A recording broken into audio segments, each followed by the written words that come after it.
दोस्तों नमस्कार, कैसे हैं आप लोग। उम्मीद यही है कि आप लोग भी अच्छा से होंगे। दिमाग को शांत रखें, कोशिश करते रहें, मेहनत करते रहें। समय लगेगा लेकिन सफलता जरूर मिलेगी, क्योंकि सब्र का फल मीठा होता है। हर एक व्यक्ति के जीवन में ऐसा क्यों है?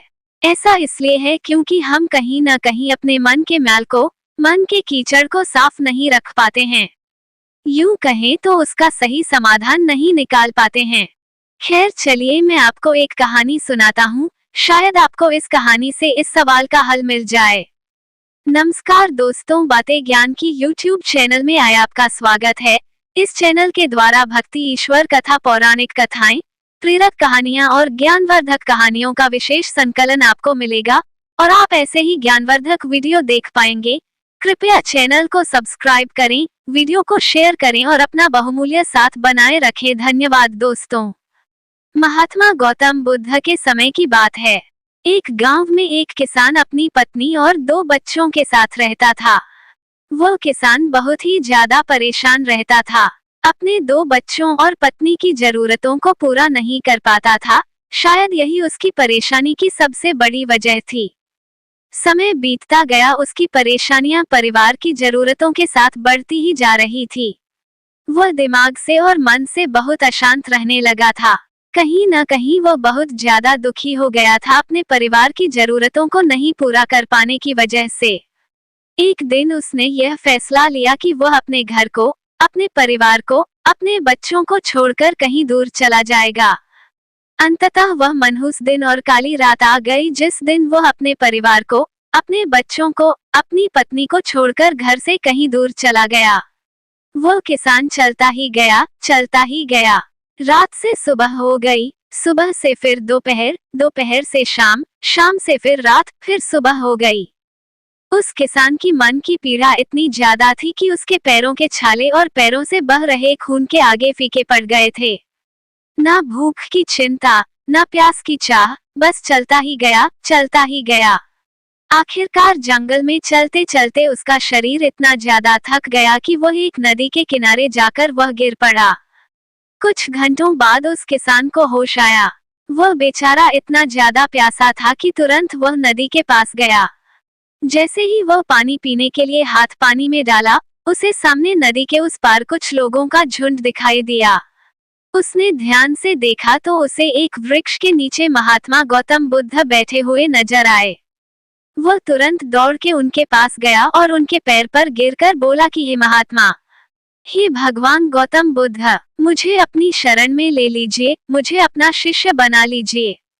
महात्मा गौतम बुद्ध के शरण में आया हुआ कोई भी व्यक्ति खाली हाथ वापस नहीं जाता। ये किसान तो केवल उनका शिष्य बनना चाहता था। महात्मा गौतम बुद्ध जी ने उसकी मनोदशा को देखते हुए उसे अपना शिष्य बना लिए। महात्मा गौतम बुद्ध और उनके शिष्य वहां पर केवल विश्राम कर रहे थे। उनका विश्राम भी पूरा हो चुका था। वह किसान भी अब महात्मा गौतम बुद्ध जी का शिष्य बन चुका था। अब समय हो चला था आगे की यात्रा को पूरा करने की।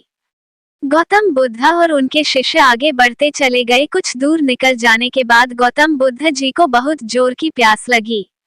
उन्होंने अपने इस नए शिष्य अर्थात किसान से बोला कि प्रिय शिष्य, जाओ, पास में एक सरोवर है, वहां से मेरे लिए पानी लेकर आओ। किसान बोला, जो आज्ञा भगवान। किसान सरोवर की तरफ चल दिया। सरोवर के पास जैसे ही किसान पहुंचा, उसने देखा कि उस सरोवर में बहुत सारे जानवर उछल कूद कर रहे हैं। वे सारे जीव जंतु किसान को देखते ही तुरंत वहां से भाग गए। किसान बहुत ही खुश हुआ और उस सरोवर की तरफ चल दिया पानी लेने के लिए। परंतु जैसे ही किसान सरोवर के पानी के तरफ हाथ बढ़ाया, उसने देखा कि पानी बहुत ही ज्यादा गंदा था। किसान निराश होकर वापस गौतम बुद्ध जी के पास आ गया।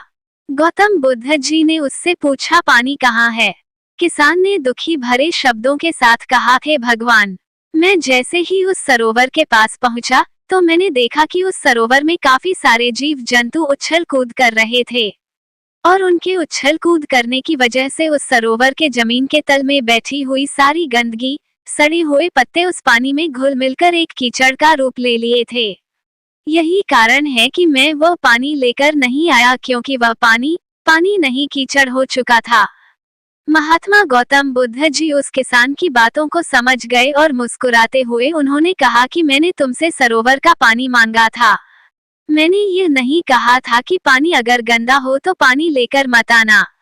उन्होंने अपने दूसरे शिष्य से अनुग्रह किया कि जाओ और सरोवर से पानी लेकर आओ। उनका दूसरा शिष्य निकल पड़ा पानी को लाने के लिए और कुछ देर पश्चात वो पानी लेकर वापस आ गया। आश्चर्य की बात तो ये थी कि दूसरे शिष्य द्वारा लाया हुआ पानी बिल्कुल साफ था।